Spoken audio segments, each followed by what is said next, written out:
Subject: Drone N436Z984A026, aka NASA.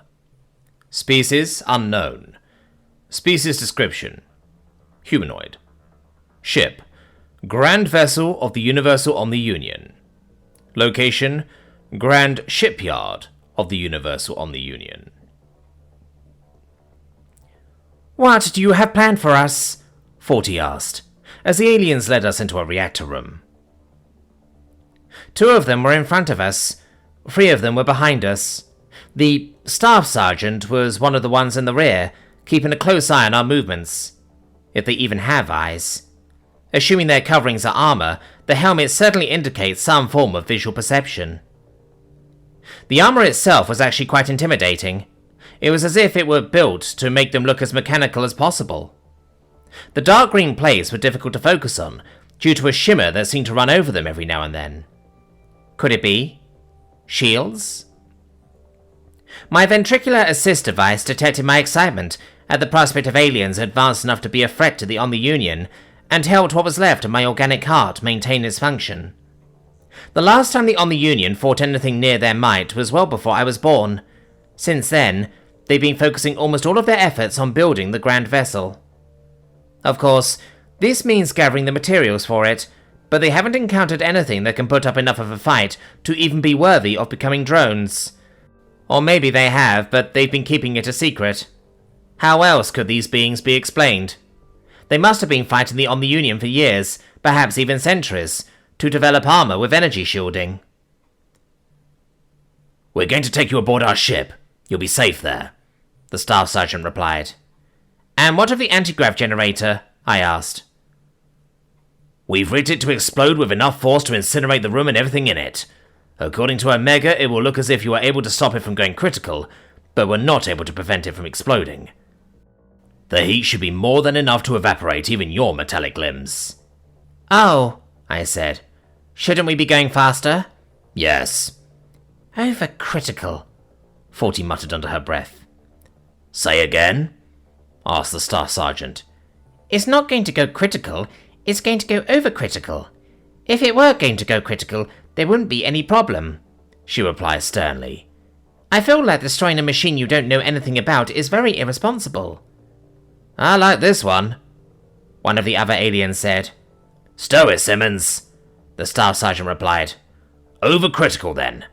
But knowledge isn't usually required to destroy things." "That's not what I meant, 40. It's probably not wise to antagonize our captors," I interrupted. "Especially since they appear to be well armed." 40 and I locked eyes for a moment, and her anger was plain to see. But she relented, and we continued to follow the aliens.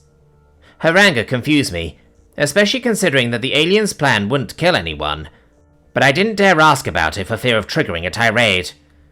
Perhaps it was her professional pride responding to the destruction of a machine that we spent our lives maintaining, or maybe it was simply a nervous reaction to our situation. We reached a sealed-off section of the reactor room that had decompression warnings all over it. The reactor had managed to punch through the hull, then. That couldn't have made things easier on the prior shift, or for those who will have to repair the breach next shift. The temporary seal created a whole new room within the reactor room. A new room containing nothing but vacuum. The sight of it was less than comforting, mostly because it was the only way I could think of to get off of the Grand Vessel without a much longer walk. As if to confirm my assumption, one of the aliens stepped toward the door of the seal. "Wait! There's no air beyond there," 40 warned. "Don't worry about that. Your primary atmospheric requirement is nitrogen, right?" the staff sergeant asked. "Yes. How do you know that?" I asked in return. "Same way we know your language." "We can't breathe nothing, you know," 40 said. "Your suits or whatever may protect you from vacuum, but we don't have any." "Don't worry," one of the other aliens interrupted. "We've set up an umbilical and aerated the room thin. Whatever. There isn't a vacuum behind this door anymore." "Oh." The alien opened the door and entered the seal. We followed and were greeted by a ladder. The ladder, which is a generous description, It was made of metal cables and bars strung together. "Up we go," a different alien said. The alien began to climb the ladder, which swayed slightly as it climbed. The other alien that had been in front of us followed it, and the Staff Sergeant gestured to us to indicate that it was our turn to climb. I stared in disbelief. 40 sighed, then followed the two aliens up the ladder. Feeling more nervous about the ladder than I'd felt about the anti-grav generator, I followed her. The ladder led through the hole in the ground vessel's hull, which had been gripped by the entrance to an umbilical made of materials that I couldn't identify. Once we entered the umbilical, gravity shifted a little, and climbing became easier. After about a minute of climbing, we entered what could almost be called a shuttle. It was much cleaner than any I'd ever been on, and it also had amenities that I wasn't used to. Like seats. The two aliens that preceded us gestured for us to sit, as the other three climbed aboard. For a moment, 40 looked as if she wasn't going to comply. I put my hand on her shoulder, pressed down slightly. She sat with another sigh, and I joined her. A couple of the aliens sat across from us, their weapons pointing in our direction, but not directly at us. "Where's this ship going?" 40 asked. "This is a shuttle, not a ship. We're going to our actual ship," the alien across from us explained. "Staff Sergeant, isn't there something we're supposed to read to them?" "I don't know if it applies, to be honest," the Staff Sergeant asked. "Omega?" "It does." A voice came over the speakers. "A minor issue first, though. We have active signal jammers, so your transponders won't function." My center brow shot up, wondering how it knew about our emergency transponders. Then I looked at 40, and noticed a small antenna on the back of her head slowly withdraw. She gave me an embarrassed look. "It was worth a shot," she whispered. "Indeed it was. Now, unknown intelligent lifeforms, you are hereby detained as prisoners of war. Under the fourth concordance of the unification of stellar systems, you have certain rights of which you must be informed." 40 and I shared a concerned look. "Prisoners of war must be treated with dignity and respect, and will be protected from violence, intimidation, and other forms of abuse." "Well, that's good at least," I said. "The only exception to this is interrogation during a war of xenocide," the voice said, with what sounded like amusement. "Unfortunately, that exception applies in this case." "Why?" 40 asked. Everyone in the shuttle, myself included, turned to look at her with incredulity. Probably. It was hard to tell with the aliens' helmets, but the tilted heads were a good indicator. "The materials for the grand vessel come from conquered galaxies," I answered. "To conquer these galaxies, the Omni-Union either kills or enslaves the inhabitants. It's been a long time since the species qualified for enslavement, though." "Ow." "Moving on, you are to be housed in reasonably safe conditions with adequate food, clothing, and medical care. Since you are not a registered species, you will be responsible for informing your caretakers of your needs. You cannot be punished for participation in hostilities, nor can you be forced into fighting against your leaders. Furthermore, you may not be forced to work in dangerous, unhealthy, or degrading conditions." "That's an improvement," I muttered. "The rest of the rights aren't relevant due to the nature of this conflict," the speaker said. "You will be informed if they do become relevant. Do you understand these rights as they've been recited?"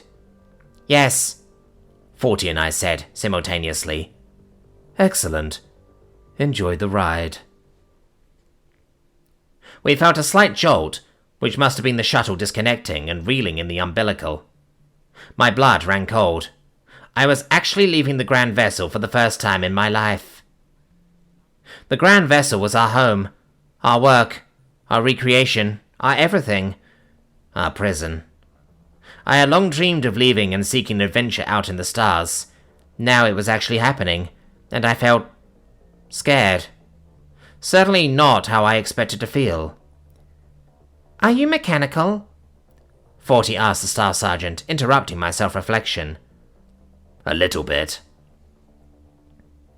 The alien reached up to his helmet and twisted it slightly to its right. After a hiss, the helmet came off, to reveal a pink, fleshy face, with a patch of brown, keratinous growth on the top of his head. His skin looked remarkably like our own, but with far fewer scars and other imperfections. The other aliens followed suit and demonstrated similar features. The coloration of their features varied, though, which was something that had been bred out of drones millions of cycles ago. Despite the fear stirring in my chest, my curiosity demanded attention. "So they are suits," I said. "And you're organic. What do you mean by a little bit?" "My arm and leg are mechanical prosthesis," the staff sergeant replied. "That's bad choice, though," the alien with dark brown skin and yellow eyes said. "We have the ability to clone limbs and surgically reattach—" "Simmons!" the staff sergeant interrupted. "Right. Sorry, staff sergeant." "I don't understand," I admitted. "If you can have your flesh back, why do you continue to use prosthesis?" "Because of the recovery time," the staff sergeant explained. "It can take months to relearn how to operate a limb. I wouldn't have been able to go on this mission." "I see. What's the point of this mission of yours?" 40 demanded. "If it's true that the Omni Union has eradicated so many species, what do you hope to accomplish against their might?" "The particulars of our mission are secret." "We're scouting to find any kind of weakness that can be used against the Omni Union," the speaker said. "Then we plan to use that weakness to bring an end to their star-stifling madness." A few of the aliens expressed what appeared to be annoyance at the voice's explanation, but they didn't say anything. 40 crossed her arms, grappling with the logic of the explanation. "So, you're soldiers, right?" I asked. "Marines," one of the blue-eyed aliens replied. "What's the difference?" 40 asked. "We're deployed from space. Soldiers are deployed from the ground," the alien replied. "Well, generally speaking, it also takes much less training to be a soldier than it does to be a Marine." "Okay. Well, what are you going to do with us?" "You'll be taken aboard the USS Strandhog, a stealth ship that is currently orbiting the Grand Vessel. Then, you'll be transferred to the USS Thanatos. From there, you'll be given secured living quarters and likely interrogated." "Are you the pilot?" I asked. "No." "Then why are you talking to us over the shuttle systems?" "Because Omega is way more than a little bit mechanical," Simmons said with a chuckle. "Actually, I'm not mechanical at all. I am an artificially intelligent program," Omega said. "And we have reached the Strandhog. Prepare to transfer the prisoners, Staff Sergeant." Before I could ask more for details, the Staff Sergeant and the rest of the aliens put their helmets back on. "All right," the Staff Sergeant said. "Stand and face the stern." I was about to ask which direction the stern was, but one of the aliens kindly pointed. 40 and I turned and watched as the entire wall seemed to open up, revealing a much larger space than the one we were currently in.